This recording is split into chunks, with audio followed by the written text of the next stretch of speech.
जब फारूक आज़म रज़ी अल्लाह ताला अन्हु बैतुल मक़दस पहुँचे, आगे हज़रत अबू उबैदा इब्न जर्राह इस्तकबाल के लिए तैयार थे। उस वक़्त मुअर्रिख़ीन ने लिखा है कि हज़रत उमर रज़ी अल्लाह ताला अन्हु की कमीज़ पर 17 पैबंद लगे हुए थे, 17 टाकियाँ लगी हुई थीं।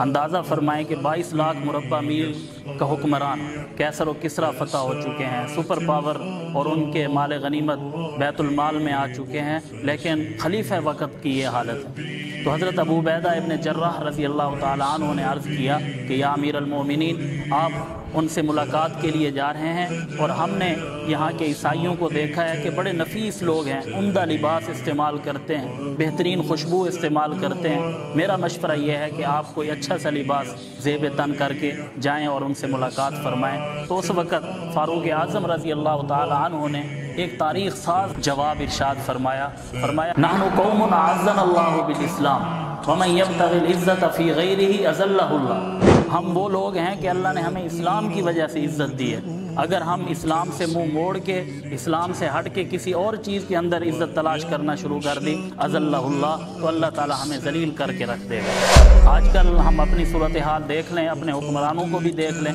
कि जब हम इस्लाम से मुंह मोड़ के और चीज़ों के अंदर इज़्ज़त तलाश करने की कोशिश करते हैं तो दिन ब दिन ज़लील व ख्वार होते जा रहे हैं।